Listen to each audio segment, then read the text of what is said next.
Kalau kau nggak hasanan itu, tujuan ni min ceng le, voi ni ceng a apa itu perhatian na, enggak a lifetime harta na terlalu tahu le. BJP ahian enggak bisa ni. Tujuan BJP hi enggak lo mungkin date, kangen te le aman man janjin te. So itu rin tu na, tu so ini itu rin le duduin, karung lawin, kan so mga, mi puita point tanya mai takin kan ngai chadonnya.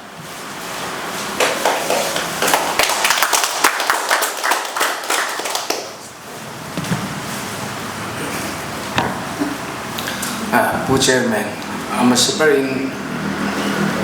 Vindia nun le hun min petu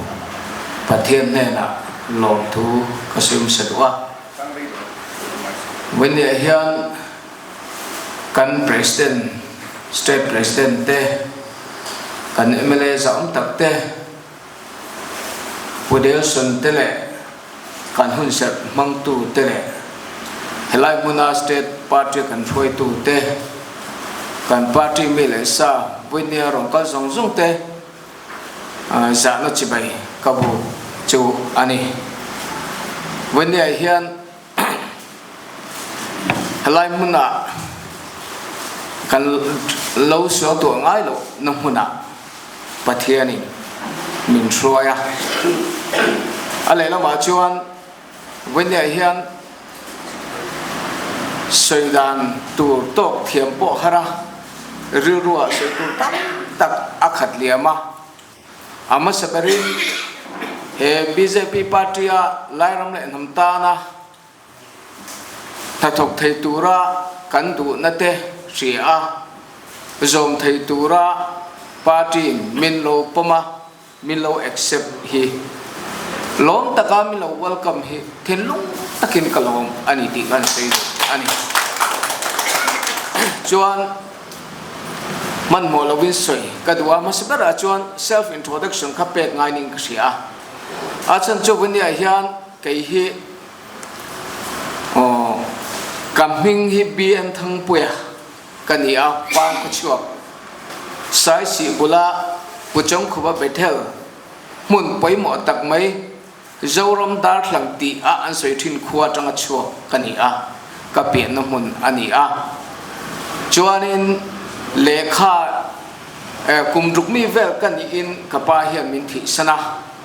khovel an fra takin kanunga chuan thai to pin kan pa te hote kan pu te hote midang dang te belin hun kamanga choosing a chuan Vindia laimuna state BJP roi tu BJP role chiang hi chiti hun lai po ka belle min ko tu jing mi pakhat ani a Vindia na hung zui tura lai mun platform a kan ding thei hi pathian min throina ka ngaya kalom tak zet ani chuanin chuting chuan lekha te kan han zira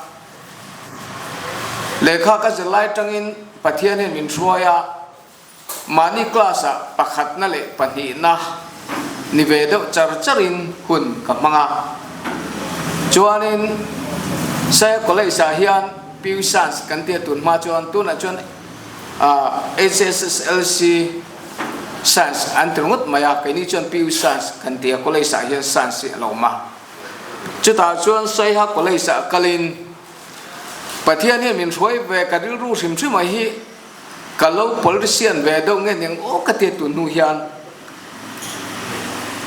khatia college student kan ni lai po khan student union kan pea chuta chuan ate berkania physical a chuan ten reng po hian leader thanta hi kan ni lo ni ruai tu ni om po kan ni lo ni masela kan in thanga vote musang berkania vote zong zonga 99% vel kha kam hutlat mai ni vote khat chi kam mulawa a fulin chiteng khop chuanin pathian min soya chuta chuanin idu leader kan ni du nalaya du kan thla ka in thlang le a chuta chuan magazine editor min thangani chiteng chuanin zirna kan kalai tangin student union ate LSA ate thầy tô pin loin mang chầu cái này à cho nên cái này có gì là na cái nó thấy vang đủ anh in cần khen sang thầy là vang ama chu high school à sang school sum ko le paria ta lutin kum sum ni le pakhat high school zitu tu cái này à ka pension hung ka kum sang ni le som thum le par ka pension tu cái này ama chu ram political tui ve a chu wa chu political lu tha khan ka sia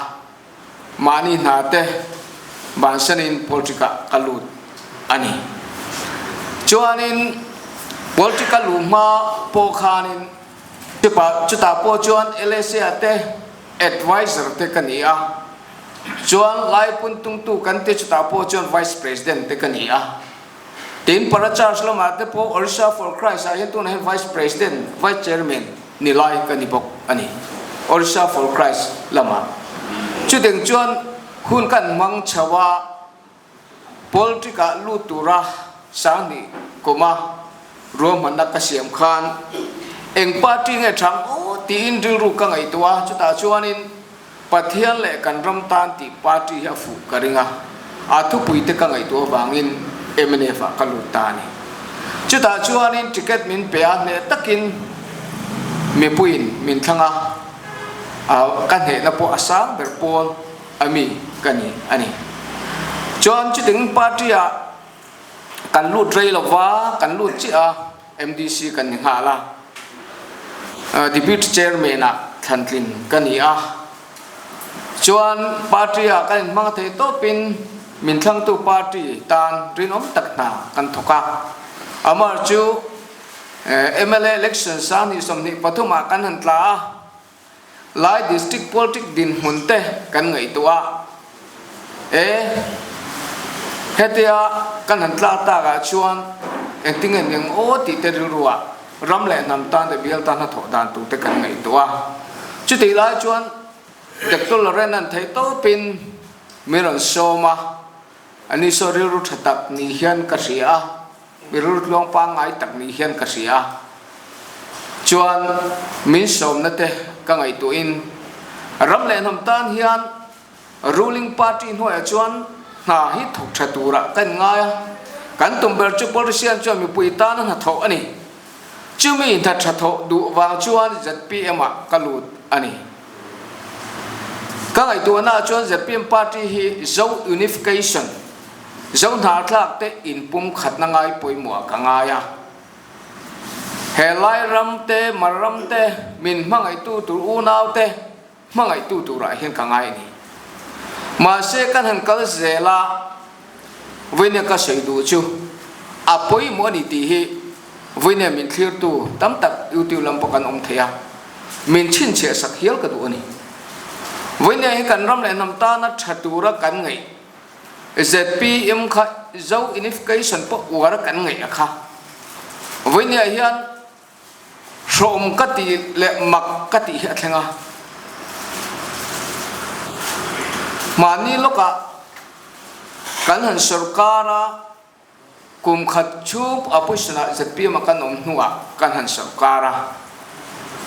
amaro chu tuna enga mohar sana kan han tok chawa tin kan loin dor to dan zong sung te kan han ngai tua voinia hian chief minister hi ahun lai kal to zong sung a chuan kan college kal lai ten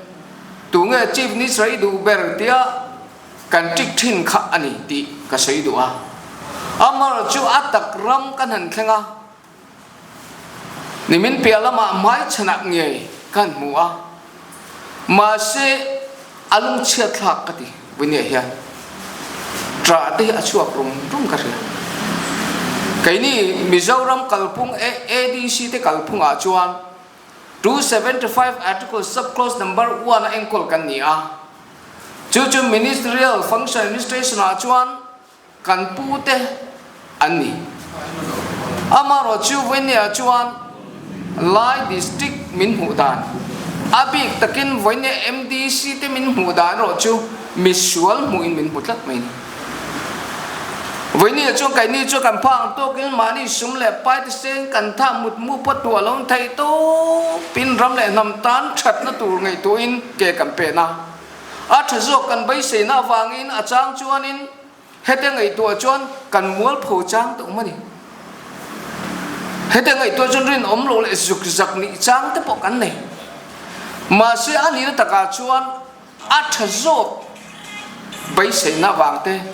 dik zo athen thina turte kan ram le nam ma so na tur kan ngai tu wa ten kan bol politi min ngai tu pui lo hleng ka sia indu sakane kin kan har sa kan soi te po min ngai thak sak thad du lo na chia takin ka sia chon lai ram le nam po min kher lo zia le min ngai sak lo zia le min du sak lo zia hi chiang tang ka lat mai ni chú bảo chuan với nhà hiền ZP mà MDC các thiền tới tắm tắc ăn cả không ai lông cốc mình thì đi chiang lầu hiền cần lầu in suy cần ram lại nằm ta nó chặt tu hi với nhà hiền ăn niệm thì hi cả rượu thất mình chú bảo chuan in he cần ram lại nằm ta na lai ram lại nằm ta hiền mal som na khen tu ni lovin har sat na MDC te har sat na po enga ma ngai lo kan ram le nam boy na le har sat na po enga ma ngai lo problem po solve min tum thalo min ngai poi mo lo ti hi chiang tan ka sei duwa chu ba chuan kan ram le nam in ha na kal zel tu ra hian ZPM party hi apik takin long tlai bial chung district a phei chuan party elected lam in ngai lo na na setak oma to baw le dawlung inkara MDC te min da chi teng din huna chuan min din tir tu an tang tamai hi mak katia from po katini voine hian min tho pui to na song sunga kan lom amar chu voine ram le nam tan kan ding ani kan ram le nam tin chuan na tur hian thil kan ngai to mek la ya lung rual nei chakna ani ti selawa in dawn hmuna party so an tlata ve na tlak tel ve na tlak ka chun ka ngai lo ani chu voine hian min sia sak a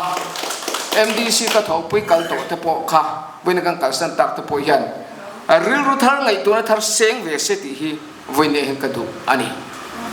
chuan BJP a political kan lu chan te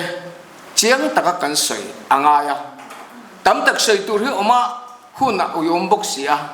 voine he ka ngai to thina kan ram politic dir mun ka ngai to BJP tunma kan hu dan chu ve ni